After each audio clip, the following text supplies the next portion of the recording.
ओम अज्ञानतिमिरान्धस्य ज्ञानाञ्जनशलाकया चक्षुरुन्मीलितं येन तस्मै श्री गुरुवे नमः। हरे कृष्णा। आज गीता श्रृंखला के चौथे सत्र में आप सभी का हार्दिक स्वागत है। आज हम भगवत गीता के प्रथम अध्याय के तीसरे श्लोक पर चर्चा करेंगे। आइए, श्लोक इस प्रकार है। पश्यतां पांडुपुत्राणाम् आचार्य महतीं समोम व्यूढ़ां द्रुपद पुत्रेण तव शिष्येण धीमता।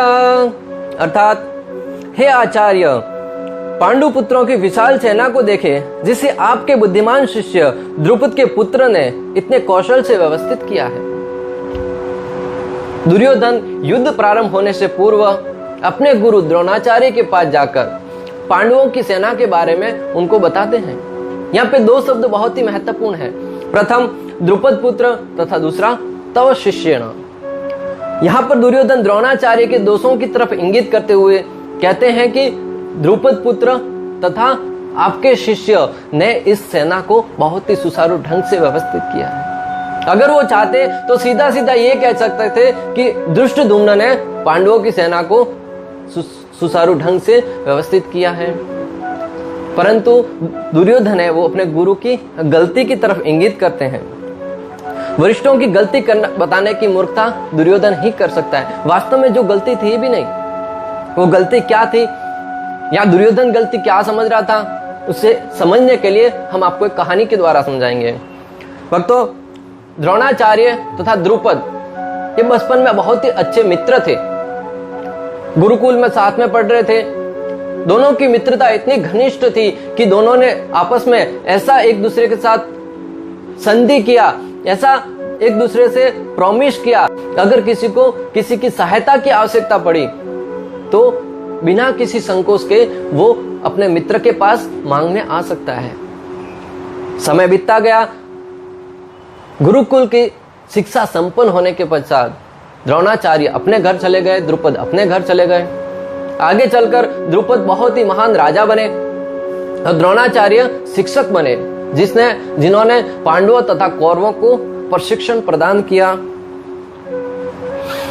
द्रोणाचार्य की शादी हो गई। उनके घर पे एक नन्हे से बच्चे का जन्म हुआ जिनका नाम रखा गया अश्वत्थामा। द्रोणाचार्य की दयनीय स्थिति इतनी कमजोर थी कि उनके घर पर उनके बच्चे को पिलाने के लिए, दूध पिलाने के लिए गाय तक नहीं थी। ऐसा वर्णन आता है कि जब अश्वत्थामा अपने मित्रों के साथ खेलने के लिए जाते थे तब उसकी माता वो उनके मुंह पर चावल का पानी लगा देते थे ताकि अपने मित्रों को लगे कि दूध पी के आया है, और हालांकि उनके घर पे दूध पीने के लिए गाय भी नहीं थी।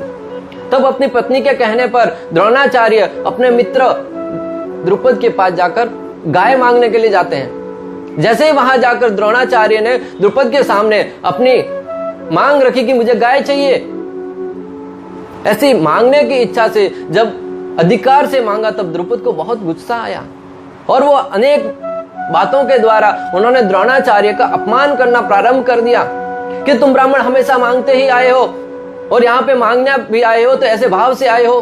वो भूल गए कि बचपन में उनके साथ मित्रता थी और कहने लगे कि बचपन में जो मित्रता थी, बचपन में जो संधि हुई थी, उसे बचपन में ही भूल जाना चाहिए। परंतु द्रोणाचार्य तो एक शिक्षक थे, वो भूलने वालों में से नहीं थे। वो अपमान का विष पीकर, विष का घूंट पीकर अपने घर लौट आए, आश्रम को लौट आए। समय बीतता गया। उन्होंने पांडवों तथा कौरवों को प्रशिक्षण देना प्रारंभ किया, लेकिन अंदर ही अंदर जो बदले की भावना थी, वो आग थी, वो धधकती रही, वो शांत नहीं हुई। पांडवों तथा कौरवों की शिक्षा संपन्न होने को ही थी। एक दिन द्रोणाचार्य ने सोचा कि परीक्षा तो ले लूं, कौन सा शिष्य है वो उत्तम है, कौन सा शिष्य मेरी जो आवश्यकता है, जो द्रुपद से बदला लेने की मेरी इच्छा है, वो पूरा कर सकता है। तो इस भाव से उन्होंने एक पेड़ के ऊपर एक सीढ़ियां, बनावटी सीढ़ियां रखी और उन्होंने युधिष्ठिर से कहा कि सीढ़ियां की दाहिनी आंख पर निशाना लगाना है।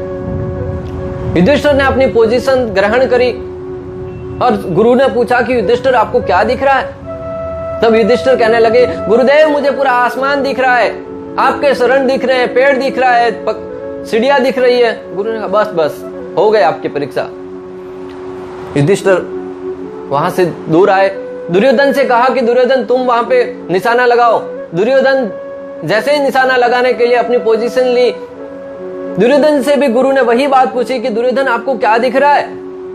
तब दुर्योधन हमेशा नकल करता रहता था, कॉपी पेस्ट, कि मुझे गुरुदेव मुझे बड़ा आसमान दिख रहा है, आपके शरण दिख रहे हैं, आप दिख रहे हैं, पेड़ दिख रहा है, सीढ़ियां दिख रही है। गुरुदेव ने बोला कि बस हो गया, आ जाइए आप भी। फिर गुरुदेव ने अंतिम आशा से अर्जुन की तरफ संकेत करते हुए अर्जुन से कहा कि अर्जुन तुम निशाना लगाइए। अर्जुन अपने गुरु के वंदन करके अपने स्थान पर गए, पोजीशन लिया। जैसे ही निशाना लगाने गए, गुरुदेव ने कहा कि बोलो अर्जुन आपको क्या दिख रहा है। अर्जुन ने कहा कि गुरुदेव मुझे सिर्फ सीढ़िया की दाहिनी आंख दिख रही है। गुरुदेव समझ गए कि एकमात्र यही धनुर्धर है, क्योंकि जो योद्धा है उसको सिर्फ और सिर्फ अपना लक्ष्य दिखना चाहिए।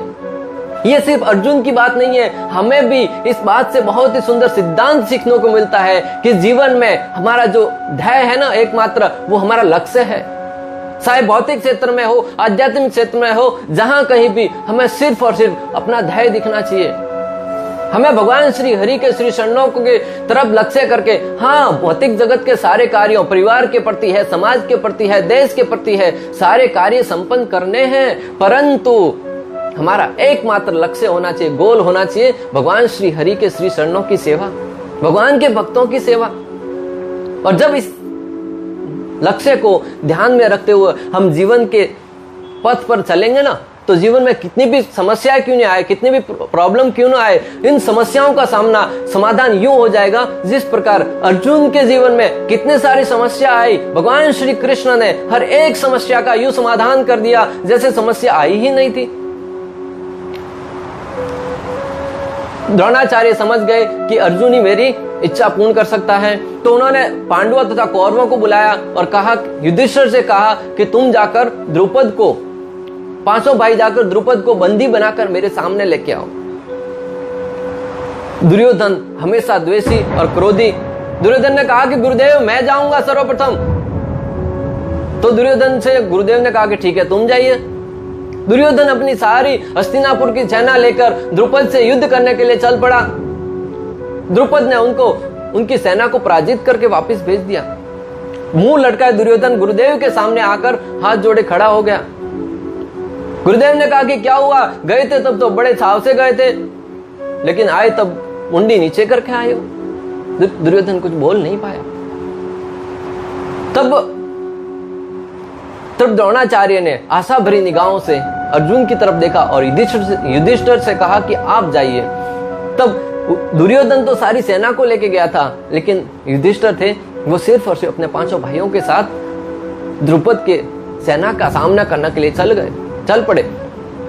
उन्होंने युद्ध में राजा द्रुपद को पराजित कर दिया और बंदी बनाकर अपने गुरु के समक्ष लेके आए।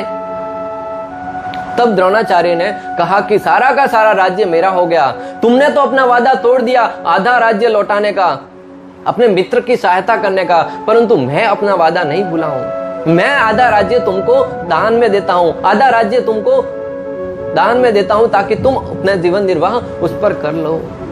एक तो क्षत्रिय खून था और अंदर से इतना अपमान सहकर द्रुपद थे वो आग बबूला हो गए। अंदर ही अंदर बदला लेने की भावना आग में घी डालने का काम करने लगी।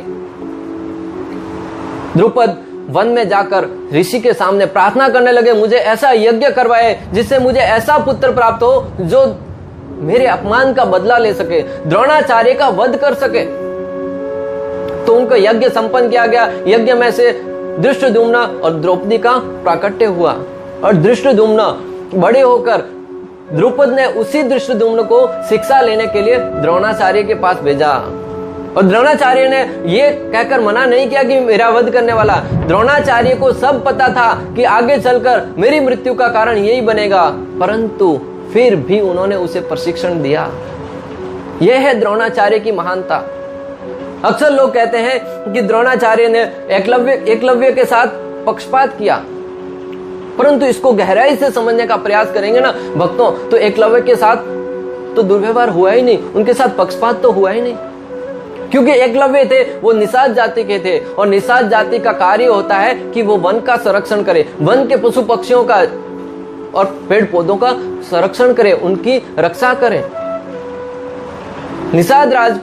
निषाद जो जाति होते हैं ना, उनको जो क्षत्रियों का धर्म युद्ध होता है उसमें भाग लेने का तब तक अधिकार नहीं है जब तक क्षत्रिय उनको आमंत्रण न दे, बुलावा न दे, राज्य को उनकी आवश्यकता न पड़े। एक बार एकलव्य अपने द्रोणाचार्य के पास आकर उनसे प्रशिक्षण पाने के लिए निवेदन करने लगा। बोले मुझे युद्ध क्षेत्र में कला सिखाइए, शस्त्र विद्या सिखाइए। तब द्रोणाचार्य तो इतने बड़े ज्ञानी थे, उनको सब पता था कि आगे चलकर अगर एकलव्य को अभी ज्ञान दिया तो वो उस ज्ञान का गलत तरीके से यूज करेगा, गलत तरीके से उपयोग करेगा। तो द्रोणाचार्य ने यह कर लौटा दिया कि अभी तो मैं क्षत्रिय समाज की, राज समाज के उनके जो राजकुमार है उनको प्रशिक्षण दे रहा हूं, फिर मैं तुमको अभी उनके साथ प्रशिक्षण नहीं दे सकता। तो एकलव्य अपने गुरु के मना करने के बाद लौट आए, परंतु उनके मन में युद्ध सीखने की इतनी लालसा थी कि उन्होंने अपने गुरु की प्रतिमा बनाकर वहां पे रख ली और उनका आशीर्वाद लेकर प्रशिक्षण लेने लगे। सुबके सुबके उनको देखकर वो धनुष बाण चलाने का प्रशिक्षण लेने लगे और वो युद्ध कला में इतने निपुण हो गए कि एक दिन की बात, द्रोणाचार्य अपने गुरु अपने शिष्यों के साथ जा रहे थे। एकलव्य ने अपने धनुष बाण से, एक कुत्ता दूसरी जगह तरफ भौंक रहा था, उनके मुख में सारे बाण लगा उसके मुख में डाल दिए। कुत्ता चिल्लाता हुआ, डर के मारे कर्राता हुआ उसकी दूसरी तरफ भाग रहा था। तब द्रोणाचार्य ने देखा कि उसके मुंह में इतने सारे बाण किसने डाल दिए। तब उन्होंने जाके देखा तो एकलव्य ने उन सारे के सारे बाण डाले थे। यहाँ पे भक्तों समझने वाली बात है कि जब एकलव्य द्रोणाचार्य के पास सीखने के लिए आया था तब द्रोणाचार्य ने उनको मना कर दिया था, फिर भी उन्होंने अपने गुरु की आज्ञा का अनादर करते हुए प्रशिक्षण लिया। यानी कि उन्होंने अपने गुरु के वचनों का अपमान किया, गुरु की बात को नहीं माना। और दूसरी बात कि उन्होंने अपने गुरु की आज्ञा के बिना उस ज्ञान को चुराने का प्रयास किया। तो ये एकलव्य ने चोरी करी और अपने गुरु की बात का अनादर किया। तब द्रोणाचार्य ने सोचा कि निश्चित रूप से ये आगे चलकर किसी न किसी अनहोनी घटना का कारण बनेंगे। तब उन्होंने उनका अंगूठा मांगा। अक्सर लोग कहते हैं कि पार्थ को सर्वश्रेष्ठ धनुर्धर घोषित करने के लिए उन्होंने अंगूठा मांगा। ऐसा नहीं था।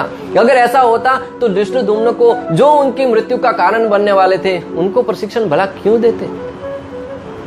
और यहाँ पे दूसरा सिद्धांत समझने वाला है कि जो द्रोणाचार्य थे उनको अपने पुत्र अश्वत्थामा के प्रति जो आसक्ति थी ना, वो उनके आगे चल के भी मृत्यु का कारण बनेगी।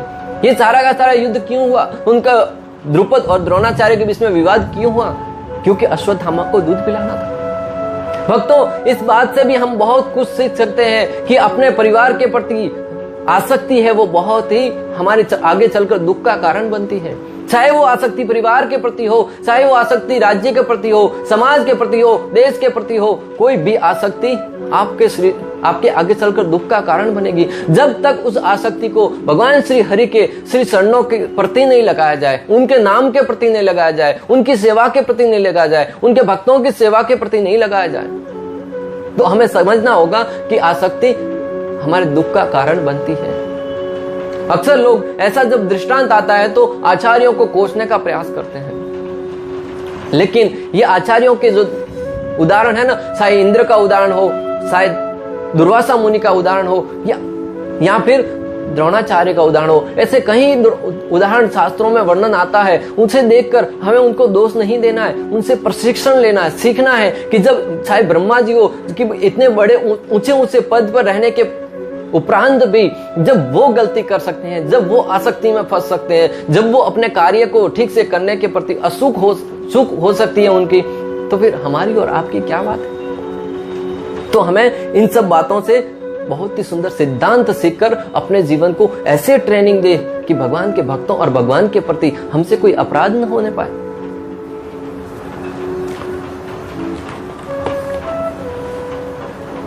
आचार्यगण कहते हैं कि शस्त्र किस लिए चलाया जा रहा है वह महत्वपूर्ण है।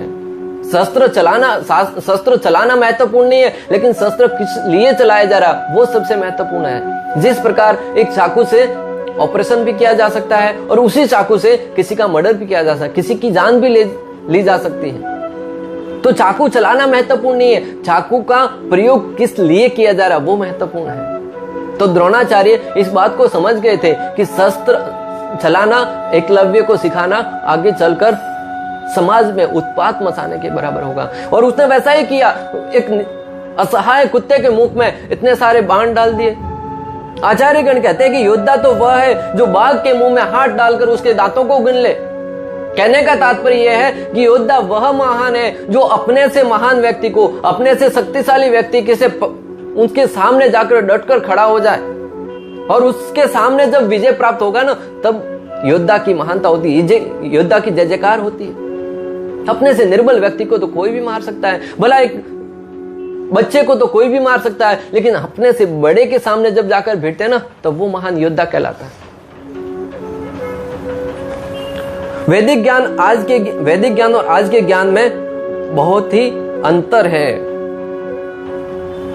आज के ज्ञान का जहां व्यापार होता है, यूं ही कहना ये शब्द बहुत ही उचित है कि आज तो जो शिक्षा है, जो ज्ञान है, उसको व्यापार बना लिया है। पहले वैदिक सभ्यता में क्या होता था कि गुरुकुल के बच्चे बचपन से ही गुरु के शरणों में, सानिध्य में रहकर गुरु की हमेशा सेवा करते थे। भगवान श्री कृष्ण ने भी भगवत गीता में कहा, तत्विधि प्रणिपातेन परिप्रश्नेन सेवया उपदक्ष्यन्ति ते ज्ञानम ज्ञानिनम तत्वदर्शिनः। अर्जुन से कहा कि हे अर्जुन, अपने गुरु के पास जाकर बहुत ही सेवा भाव से गुरु की सेवा करो और उनके सामने विनती निवेदन करो, वो निश्चित रूप से तुम्हें ज्ञान प्रदान करेंगे, क्योंकि उन्होंने सत्य का दर्शन किया है। और आज की तारीख में क्या हो रहा है, गुरु के सामने जाके कोई निवेदन नहीं करता। गुरु को अगर गुरु मारे तो कहते हैं कि हमने तुम्हें पैसा दिया है, धन के बदले में, यानी कि बिजनेस बना दिया, व्यापार बना दिया है शिक्षा के क्षेत्र को।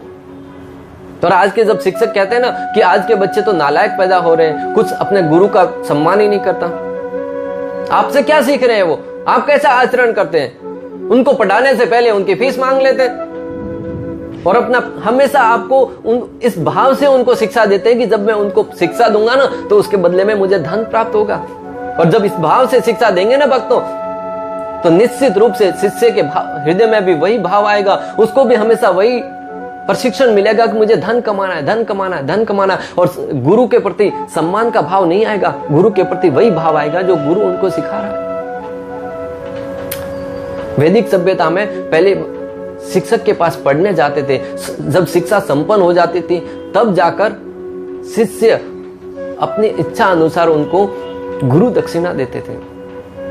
तो गुरु ज्ञान को दूसरों का हृदय का, उनके चरित्र का निर्माण करने के लिए उनको ज्ञान प्रदान करते थे। और जब वो ज्ञान ग्रहण करके शिष्य अपनी क्षमता के अनुसार अपने परिवार की, अपने राज्य की, अपने देश की, अपने समाज की, हर एक की रक्षा करते थे, उनकी सेवा करते थे।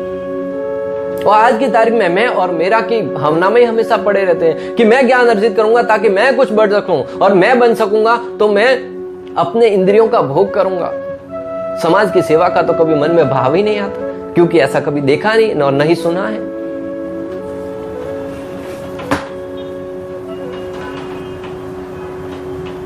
तो यहाँ पे दुर्योधन है, वो यहाँ पर कह रहे हैं कि गुरु आपने एक गलती किया था धृष्टद्युम्न को शिक्षा देकर, कि अगर आपने धृष्टद्युम्न को शिक्षा नहीं दी होती तो आज तुम्हारे सामने, तुम्हारी ही जान लेने के लिए, तुम्हारे सामने युद्ध करने के लिए खड़ा नहीं होता।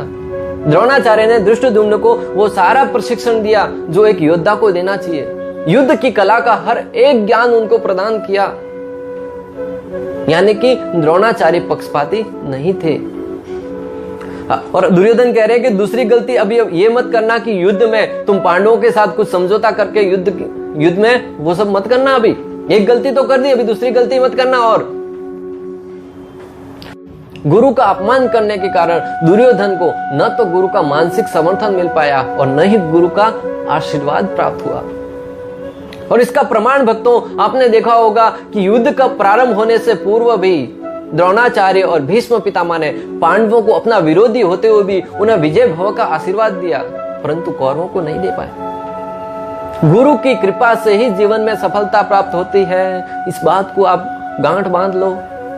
अगर आपने गुरु की अच्छे से सेवा करी है, उनको प्रसन्न किया है, उनके एक एक शब्द को अपने जीवन में धारण किया है, गुरु मुखा पद्मा वाक्या, कि गुरु के मुख से निकले हुए एक एक शब्द को अपने जीवन का मकसद बना लो, जीवन का मिशन बना लो। और जो व्यक्ति ऐसा करता है ना, उसकी जीवन में सफलता है, वो ध्रुव है, निश्चित है। गुरु की कृपा से जीवन में सफलता मिलती है। और शिष्य है वो 3 प्रकार के होते हैं। आचार्यगण कहते हैं कि प्रथम शिष्य वो है जो आज्ञाकारी शिष्य है।